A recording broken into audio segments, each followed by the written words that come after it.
दोस्तों कहानी शुरू होती है और हम बाल छतरी को देखते हैं जो कि अपने दोस्तों को एक रॉक कॉन्सर्ट की 2 टिकट्स दिखाकर स्टाइल मार रहा था। तभी उसका एक दोस्त कहता है कि तुम्हें अपने साथ फटफटी को ले जाना चाहिए, उसके संतरे बहुत बड़े बड़े हैं। बाल छतरी कहता है कि मुझे लड़कियों में कोई इंटरेस्ट नहीं, मुझे तो भाभियां पसंद हैं। तभी वहाँ पर हम उसकी टीचर को देखते हैं जो कि दिखने में एकदम माल थी और उसको देखकर सभी स्टूडेंट्स का सामान खड़ा हो जाया करता था।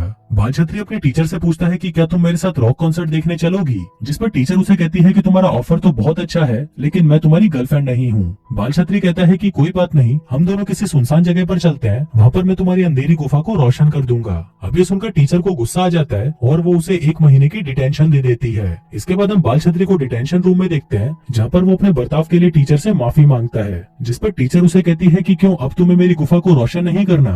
बाल छतरी च्युइंगम चबा रहा था तो टीचर उसे थूकने के लिए कहती है, लेकिन फिर वो उस च्युइंगम को बाहर फेंकने की बजाय खुद खाने लगती है। इसके बाद वो बाल छतरी को रिझाने लगती है, जिसको देखकर हमें पता चलता है कि ये टीचर सचमुच में अपनी अंधेरी गुफा को रोशन करवाना चाहती है। फिर वो उसका हाथ पकड़ती है और उसे अपने ऑफिस में ले जाती है। जिसके बाद वहाँ पर क्या हुआ होगा वो तुम सब हरामी अच्छे से जानते हो। अब इसके बाद से टीचर को बाल छतरी के साथ मजदूरी करने की आदत हो जाती है और वो दिन रात उसके साथ सिर्फ मजदूरी ही करती रहती है। फिर एक दिन जब स्कूल में फंक्शन होता है तो टीचर वहाँ पर भी बैक स्टेज बाल छतरी के साथ मजदूरी कर रही थी, जिसकी आवाज बाहर सभी को सुनाई दे रही थी। तभी स्कूल का प्रिंसिपल पर्दा हटाने को कहता है और सभी देखते हैं कि बाल छतरी अपनी ही टीचर के साथ दबा दबा कर मजदूरी कर रहा है। अब सभी को देखकर टीचर तो वहाँ से भाग जाती है, लेकिन बाल छतरी एकदम मर्द बनकर स्टेज पर आता है और अपने दोनों हाथों को हवा में उठाता है। अब पूरा स्कूल उसके इस कारनामे को देखकर खुश होता है और सभी जोर जोर से उसी का ही नाम चिल्ला रहे होते हैं। फिर कुछ महीनों बाद टीचर और बाल छतरी को कोर्ट में पेश किया जाता है, क्योंकि इन दोनों के बीच में जो कुछ भी हुआ वो गलत था और इससे स्कूल की इमेज भी खराब हो गई थी।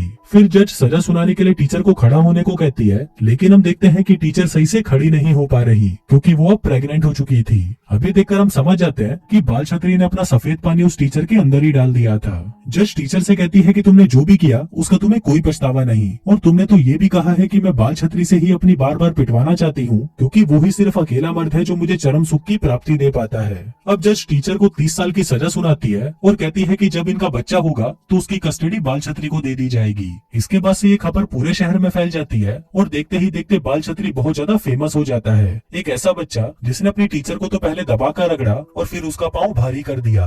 अब हर टीवी चैनल पर उसका इंटरव्यू लिया जाता है, जिससे उसे खूब पैसे मिलते हैं। लेकिन बाल छतरी एक लापरवाह और बकलोल इंसान था और वो उसे मिले हुए पैसों को अय्याशी और लड़कियों में उड़ा देता है, और इसी वजह से उसका बेटा भी अब उसे छोड़कर जा चुका था।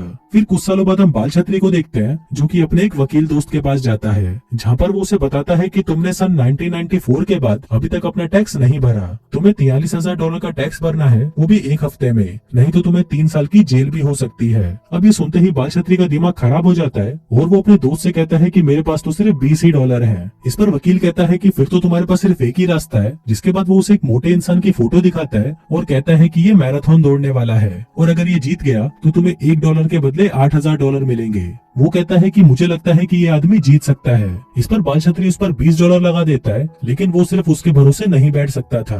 वकील कहता है कि तुम अपने बेटे से पैसे मांग लो, जिस पर बाल छतरी कहता है कि वो तो मुझे छोड़कर तब चला गया था जब वो 18 साल का था। इसके बाद रात को वो एक क्लब में जाता है जहाँ पर एक लड़की उसे एक मैगजीन दिखाती है जिसमें उसके बेटे, जिसका नाम मुन्ना जंगली था, उसकी एक फोटो थी जो कि अब बहुत ज्यादा अमीर हो चुका है और एक बहुत ही खूबसूरत लड़की से शादी करने जा रहा है। इसके बाद हम मुन्ना जंगली को देखते हैं जो कि अपने होने वाली वाइफ दगड़ दल्ली और उसकी फैमिली के साथ अपने बॉस के घर पर आया है, जहाँ पर वो लोग शादी करने वाले हैं। फिर कुछ देर बाद वहाँ पर एक फौजी आता है जिसका नाम होता है पेट में पथरी, जो दगड़ दल्ली का भाई होता है। इसके बाद वो मुन्ना जंगली को साइड में ले जाता है और उसे कहता है कि अगर तूने मेरी बहन का दिल तोड़ा तो मैं बिना तेल लगाए अपना डंडा तेरे पिछवाड़े में डाल दूंगा। दूसरी तरफ हम बाल छतरी को देखते हैं जो कि पैसों का जुगाड़ करने के लिए एक न्यूज चैनल के पास जाता है जो कभी उसका इंटरव्यू लिया करते थे। तभी वहाँ पर उसका एक दोस्त झिंगुर आता है। बाल छतरी उससे पैसे उधार मांगता है, लेकिन झिंगुर उससे गुस्सा था क्योंकि बाल छतरी ने उसकी माँ को भी बचा डाला था। बाल छतरी उसे कहता है कि मुझे नहीं पता था कि वो तेरी माँ है, नहीं तो मैं उसकी पीछे से भी लेता।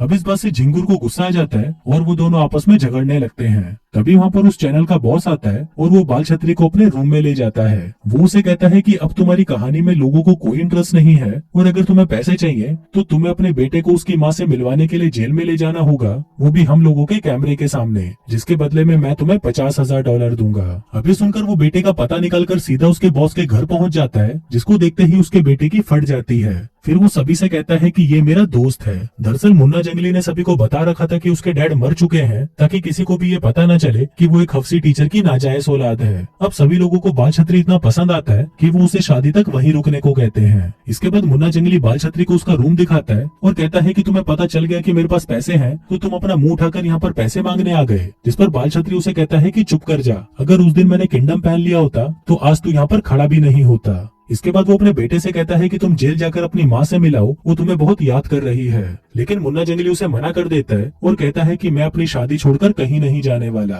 फिर अगले दिन पार्टी में एक आदमी बाल छतरी को पहचान लेता है कि ये वही लड़का है जिसने अपनी टीचर का पाँव भारी किया था। इसके बाद बाल छतरी सभी को अपने इस महान काम की कहानियां सुनाने लगता है, जिसे सुनकर सभी लोग बहुत खुश होते हैं और सभी उसे पसंद करने लगते हैं। फिर रात को वो एक बुढ़िया के रूम में जाता है और वहाँ पर कुछ अश्लील मैगजीन्स ढूंढने लगता है, ताकि वो उनको देखकर अपनी हाथ गाड़ी चला सके।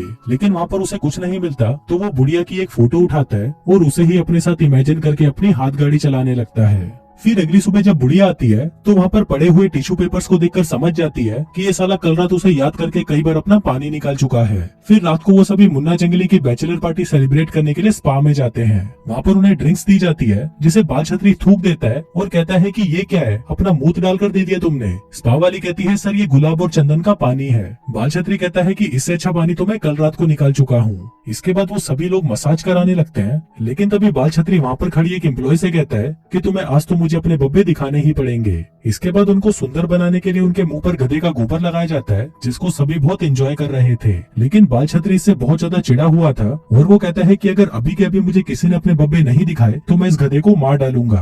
अब बाल छतरी वहाँ पर बोर हो चुका था, तो वो सभी को अपने साथ क्लब में ले जाता है। अब वहाँ पर नंगी नंगी लड़कियों को देखकर सभी का सामान खड़ा हो जाता है और सभी दबाकर दारू पीते हैं और खूब एंजॉय करते हैं। अब जब सब पीकर ढेर हो चुके थे तो बाल छतरी उन सभी को कार में बिठाकर घर भेज देता है। जिसके बाद वो अपने बेटे के करीब आने की कोशिश करता है, जो उससे नफरत करता था। वो दोनों साथ में बहुत एंजॉय करते हैं और साथ ही वो उसे साइकिल चलाना भी सिखाता है, जो वो उसे बचपन में नहीं सिखा सका। अब धीरे धीरे उन दोनों के बीच में सब कुछ ठीक होने लगता है और वो दोनों गले भी मिलते हैं। फिर घर आने के बाद बाल छतरी फिर से बुढ़िया के रूम में चला जाता है और उसकी फोटोज को उठाकर हिलाने की तैयारी करने लगता है। लेकिन तभी वहाँ पर बुढ़िया आ जाती है और कहती है कि चलो साथ में करते हैं। जिसके बाद बाल छतरी उसकी बंजर जमीन में पानी डाल डालकर उसे फिर से हरा भरा कर देता है। दूसरी तरफ हम मुन्ना जंगली को देखते हैं, जो कि अपने रूम में जाता है। वहाँ पर वो एक पुतले को देखता है जिसने उसकी वाइफ की वेडिंग ड्रेस पहनी थी। मुन्ना जंगली को लगता है कि शायद ये उसकी वाइफ दगड़ दल्ली है, तो वो उसे रगड़ डालता है। फिर अगली सुबह जब दगड़ दल्ली की चिल्लाने की आवाज आती है तो उसे पता चलता है कि कल रात नशे में मुन्ना जंगली ने उसकी ड्रेस पर उल्टी कर दी और उस पर अपना पानी भी छोड़ दिया। फिर कुछ देर बाद बाल छतरी को मुन्ना जंगली का कॉल आता है, जो उसे बताता है कि वो अपनी मॉम से मिलने जेल जा रहा है। अभी सुनकर बाल छतरी की फट जाती है और वो जल्दी से अपनी खटारा निकालकर मुन्ना के पीछे भागता है। फिर जेल पहुंचकर वो उसे कहता है कि अभी हमें यहाँ से जाना होगा, तुम्हारी शादी होने वाली है और तुम यहाँ पर शादी के बाद ही आना।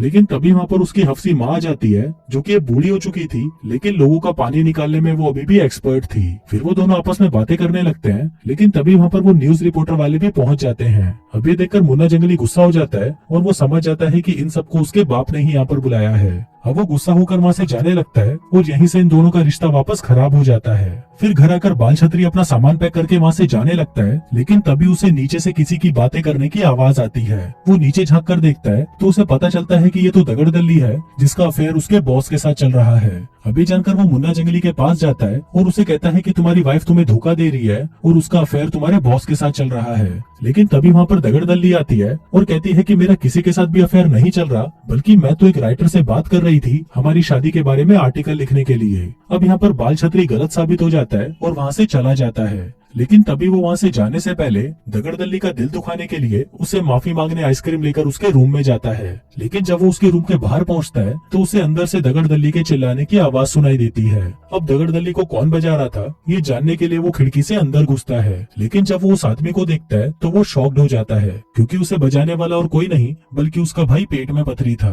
अब इसी मौके का फायदा उठाकर वो उसकी फोटो खींच लेता है, लेकिन दगड़ दल्ली उसे ये सच छुपाने के लिए $50,000 का चेक देती है, जिसको लेकर वो शांति से अपने घर वापस आ जाता है। लेकिन अब उसका मन मान नहीं रहा था क्योंकि उसके बेटे के साथ गलत हो रहा था। इसलिए वो अपना पिछवाड़ा उठाकर अपने बेटे की शादी में पहुंच जाता है और अपने बेटे से कहता है कि तुम्हारी होने वाली वाइफ ने मुझे अपना मुंह बंद रखने के लिए $50,000 दिए थे, लेकिन अब मुझे ये पैसे नहीं चाहिए। जिसके बाद वो दगड़दल्ली से कहता है कि तुम सबको सच बता दो, नहीं तो मैं बता दूंगा। तभी दगड़दल्ली उसके कान में कहती है कि मुझे मुंह में लेना पसंद नहीं। जिस पर मुन्ना जंगली कहता है तो क्या हुआ, ये कोई बड़ी बात नहीं है। बाल छतरी उसे कहता है कि साली चूतिया क्यों बना रही है, सच बता। जिसके बाद वो मुन्ना जंगली को सबको सच बता देती है, जिसको सुनकर उसकी फटकर 464 हो जाती है। वो जोर से चिल्लाते हुए कहता है कि क्या तुम अपने भाई के साथ सोती हो, जिसको सुनकर सभी शॉक्ड हो जाते हैं। अभी जानकर मुन्ना जंगली शादी कैंसिल कर देता है और अपने बाप के साथ चला जाता है। इसके बाद वो सभी क्लब में जाते हैं, जहाँ पर उसे पता चलता है कि उसने जिस मोटे पर $20 लगाए थे वो जीत गया था। मतलब अब उसे 20 के बदले 1,60,000 मिलेंगे।